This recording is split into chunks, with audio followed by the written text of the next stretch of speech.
మేమేదో మూమెంట్ని మిస్ అయ్యాము ఇక్కడ. హర్ష గారు కవర్ చేశారు.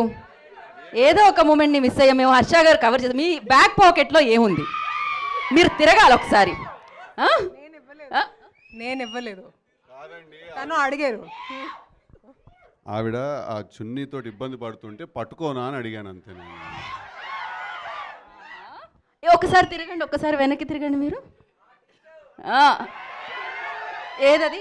నాకు ఇబ్బంది లేదు నాకు. తెలుగు ఆవిడకి తెలుగు ఇబ్బంది కానీ నాకు ఇది కొత్త కాదు.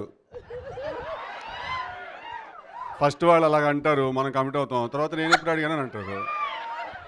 తెలుసు కదా.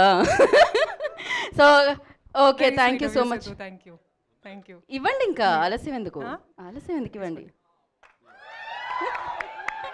Thank you so much. And now ఇప్పుడే నా చెవిలోకి వచ్చి మైక్ ఇవ్వద్దని చెప్పిన హర్ష గారికి నేను మైక్ ఇద్దామని ఫిక్స్ అయ్యాను.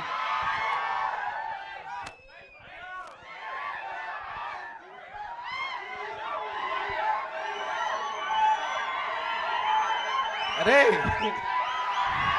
వెళ్ళిపోనా?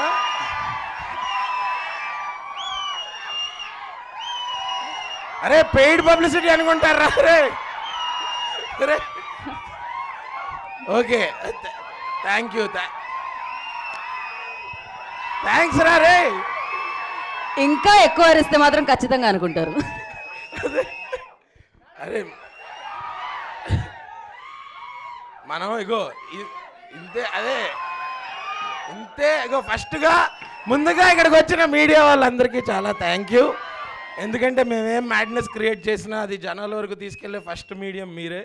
సో నేను చాలాసార్లు చెప్పాను, ముందు కూడా చాలాసార్లు చెప్తాను. Thank you. అండ్ అరే ఇదే ఎనర్జీ 17th థియేటర్ల దగ్గర లేకపోవాలి, అప్పుడు చెప్తా. అంటే కాదు, ఇదేంటి మ్యాజికల్ లవ్ స్టోరీ అనుకున్నారా? చాలా రాడికల్ లవ్ స్టోరీ. అర్థం కావట్లా మీకు? ఏం ట్రైలర్కి ఎలాగ అయిపోతున్నారు, సినిమాలో ఇంకా చాలా ఉన్నాయి. మరి రాధికల్ అంటే ఇప్పుడు చూడు, ఇద్దరు పౌరుల పంచాయతీ, సిద్ధు అన్న ఇస్ ఎ లవ్ స్టోరీ. అంతకన్నా బెటర్ కాంబినేషన్ చూపిస్తే లైఫ్ టైం సెటిల్మెంట్ ఎవరికైనా సరే. సో ఇంకా చాలా మాట్లాడుకుందాం, మనకి ఇంకా చాలా ఈవెంట్స్ ఉన్నాయి, అక్కడ మాట్లాడుకుందాం. బట్ ఫర్ నౌ మీకు ట్రైలర్ నచ్చిందా? ఖచ్చితంగా October 17th నేను అటెండెన్స్ వేస్తాను థియేటర్ బయట నుంచి. ఇక్కడికి వచ్చిన వాళ్ళు ఒక్కళ్ళన్నా మిస్ అయితే అప్పుడు చెప్తాను. Okay, thank you. స్పీచ్తో పాటు ఒక వార్నింగ్ కూడా ఇచ్చారు ఆయన. సార్ థ్యాంక్ యూ హర్ష గారు, థ్యాంక్ యూ సో మచ్.